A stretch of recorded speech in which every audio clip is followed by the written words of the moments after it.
17 বছর পরে অনুষ্ঠিত হবে ঐতিহাসিক ঘনিয়ারপাড় মাঠে বিএনপির সমাবেশ। চাঁদপুরের মতলব উত্তর উপজেলার ঐতিহাসিক ঘনিয়ারপাড় মাঠে আগামী 3রা এপ্রিল বিএনপির সমাবেশ ও পৌর বিএনপির 5, 6 ও 7 নং ওয়ার্ড বিএনপির দলীয় কার্যালয় উদ্বোধন অনুষ্ঠিত হবে। এই উপলক্ষে চেঙ্গারচর পৌর বিএনপি ও সহযোগী অঙ্গ সংগঠনের নেতাকর্মীদের মাঝে উৎসবমুখর পরিবেশ বিরাজ করছে। অনুষ্ঠানে প্রধান অতিথির বক্তব্য রাখবেন সাবেক তথ্য ও সংস্থাপন প্রতিমন্ত্রী বীর মুক্তিযোদ্ধা মরহুম নুরুল হুদা জ্যেষ্ঠ পুত্র ও জেলা বিএনপির যুগ্ম সাধারণ সম্পাদক তানভীর হুদা। সভাপতিত্ব করবেন চেঙ্গারচর পৌর যুবদলের সাবেক সাংগঠনিক সম্পাদক মোহাম্মদ মনির হোসেন মোল্লা। অনুষ্ঠানটি সঞ্চালনা করবেন চেঙ্গারচর পৌর বিএনপির সাবেক সাংগঠনিক সম্পাদক কবির প্রধান ও পৌর ছাত্রদলের সাবেক সাধারণ সম্পাদক গাজী মাজহারুল ইসলাম। মঙ্গলবার 1 এপ্রিল বিকেলে ঘনিয়ারপাড়ের মাঠ ও স্টেজ পরিদর্শন করেন বিএনপি নেতৃবৃন্দ।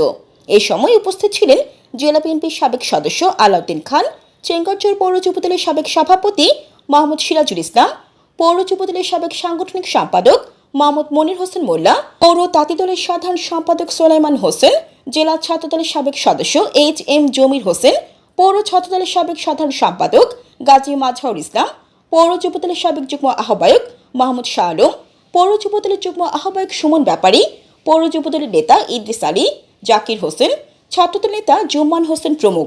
পরিদর্শন শেষে নেতৃবৃন্দ বলেন, গত 17 বছর ফ্যাসিস্ট আওয়ামী সরকারের নির্যাতনে আমরা বাড়িতে ঘুমাতে পারিনি, ঈদ করতে ও মৃত ব্যক্তির জানাজায় অংশগ্রহণ করতে দেয়নি।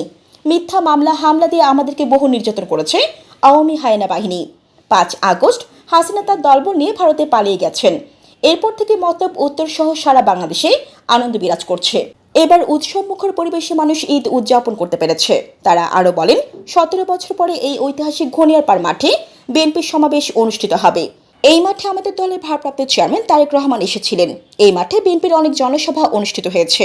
সেই ধারাবাহিকতায় আগামী 3রা এপ্রিল বিকেলে এই মাঠে জনসভায় প্রধান অতিথির বক্তব্য রাখবেন চাঁদপুর জেলা বিএনপির যুগ্ম সাধারণ সম্পাদক জননেতা তানভীর হুদা।